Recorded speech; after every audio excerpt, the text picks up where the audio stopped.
You are watching TV Next. നമസ്കാരം sir. നമസ്കാരം. നമ്മുടെ ഇലക്ഷന്റെ പ്രചരണം നല്ല അടിപൊളിയായിട്ട് മുന്നോട്ട് പോവുകയാണ്. നല്ല ഫാസ്റ്റാണ് നമ്മൾ. അതെ. ഇപ്പോൾ കേരളത്തിന്റെ ഇലക്ഷൻ ഇന്നലെ തീർന്നു. ഏകദേശം 78%. അതായത് ജനങ്ങൾ ഒരുപാട് വോട്ടിടാൻ ഇറങ്ങിയിട്ടുണ്ട്.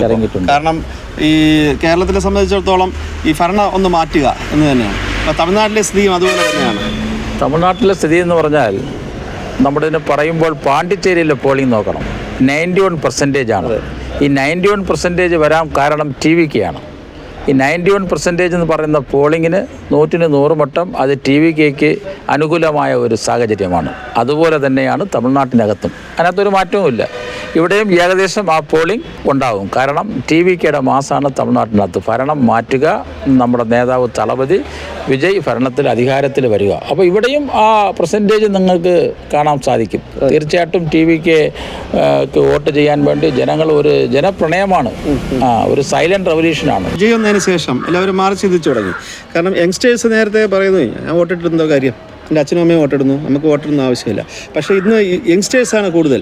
വിജയുടെ ഒരു ഫാൻ മെയ്ഡ്, വിജയുടെ ഇപ്പം നേരത്തെ പറഞ്ഞ പോലെ വിജയ് ഒന്നിനും വേണ്ടിയില്ല, പണത്തിന് വേണ്ടിയല്ല ചെയ്യുന്നത്, ജനങ്ങൾക്ക് വേണ്ടി, അതായത് മക്കൾക്ക് വേണ്ടിയെന്നാണ് വിജയ് പറയുന്നത്. അതുകൊണ്ട് തന്നെയാണ് ഈ ഇത്രയും യങ്സ്റ്റേഴ്സ് വീണ്ടും നന്നായിട്ട് കൂടെ നിൽക്കുന്നത്. 100 മട്ടം. കാരണം ബാക്കിയുള്ള നേതാക്കളെ പോലെ അല്ല. നമ്മുടെ നേതാവ് വിജയുടെ ഒരു പ്രഖ്യാപനം എന്ന് പറഞ്ഞാൽ അവർ വിശ്വസിക്കുകയാണ്. 100 മട്ടം ഈ പറഞ്ഞതുപോലെ യാതൊരുവിധ അഴിമതിക്കും ഇടം കൊടുക്കത്തില്ല, സ്ഥലം കൊടുക്കത്തില്ല. അഴിമതിലധികമായ ഒരു ഭരണം കാഴ്ചവെക്കുന്നുള്ള കാര്യത്തിൽ ഇന്ന് യങ്സ്റ്റേഴ്സും ജെൻസീസും എല്ലാം വളരെ ആവേശമാണ്. അതിനകത്ത് മാറ്റമല്ല. മാത്രമല്ല എല്ലാ പാർട്ടികളിൽ നിന്നും നമുക്ക് വോട്ടുണ്ട്.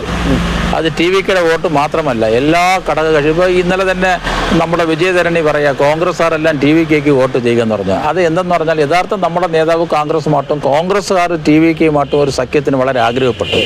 പക്ഷേ ഇതിൻ്റെ ഇടയ്ക്ക് നിന്ന ഇടനിലക്കാർ അതിന് ആഗ്രഹിച്ചില്ല. അതിനെ പെട്ടികൾ കൈമാറി വിറ്റു.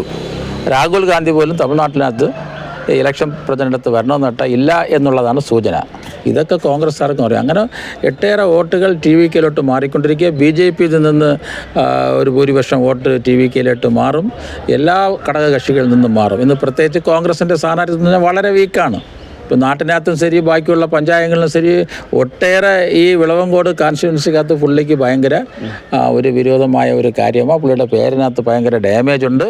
ഇന്ന് ആരും വോട്ട് ചെയ്യാൻ ആഗ്രഹിക്കുന്നില്ല. പക്ഷേ ഇതേ രംഗത്ത് ഇവിടെ ടി വിക്കയുടെ സ്ഥാനാർത്ഥി വളരെ സ്ട്രോങ് ആയിട്ടുണ്ട്. എല്ലാവരും മാറ്റി ആലോചിക്കുന്ന കാര്യം ആൾറെഡി ടി വിക്കയാണ്. അതിനകത്തൊരു മാറ്റവുമില്ല. ഇപ്പോൾ നമ്മുടെ തമിഴ്നാടിനെ സംബന്ധിച്ചിടത്തോളം ഇപ്പോൾ നിങ്ങൾ തമ്മിലുള്ള ഒരു മത്സരം BJP-യും ടി വിക്കും തമ്മിലാണ്. 100 മട്ടം BJP-യും ടി വിക്കുമാണ്. ഇവിടെ കോൺഗ്രസ് 3ാമത് റൗണ്ടാണ്. കാരണം നമുക്കിതിനകത്ത് ഓരോ ഏരിയയും ചെല്ലുമ്പോഴും നമുക്ക് ഓരോരോ ആൾക്കാർ വിളിച്ചതിൻ്റെ നമുക്കുള്ള അതൊക്കെ പറയുമ്പോൾ നമുക്കതൊക്കെ മനസ്സിലാവുന്നുണ്ട്. നമ്മുടെ രംഗത്തിൽ പയ്യന്മാർ എല്ലാ ബൂത്തിനകത്തും ഉണ്ട്. ബൂത്ത് തുറക്കൊക്കെ ആൾറെഡി തുടങ്ങി നമ്മുടെ എല്ലാ കാര്യങ്ങളും ചെയ്തുകൊണ്ടിരിക്കുക.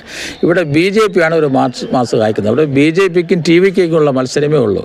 കാരണം ഈ മണ്ഡലത്തിനകത്ത് ജനങ്ങളിപ്പം കോൺഗ്രസിനെ എന്ന് പറഞ്ഞാൽ അവരുടെ ഈ അഴിമതി നിറഞ്ഞ ഈ സ്ഥാനാർത്ഥിയെ കൊണ്ടുള്ള അഴിമതിയും കാര്യങ്ങളും വേറെ ഇതുകൊണ്ട് കോൺഗ്രസ് അങ്ങ് വെറുത്തു. അപ്പോൾ അവർ ആഗ്രഹിക്കുന്ന ഒരു നേതാവെന്ന് പറയുന്നത് വിജയാണ്. കാരണം കോൺഗ്രസിൻ്റെ നേതാവ് രാഹുൽ ഗാന്ധിയും വിജയും ഇവർ തങ്ങളിലൊക്കെ നല്ല ഒരു സൗഹാർദ്ദമാണ്, കാര്യങ്ങളാണ്, ഒരു നല്ല ഒരു സഖ്യം വയ്ക്കാനൊക്കെ ആഗ്രഹിച്ചവരാണ്. അതുകൊണ്ടാണ് ജനങ്ങളൊക്കെ ആഗ്രഹിക്കുന്നത് ടി വിക്കാണ്. ഈ ചാനൽ സബ്സ്ക്രൈബ് ചെയ്യാൻ റെഡ് ബട്ടൺ ക്ലിക്ക് ചെയ്യുക.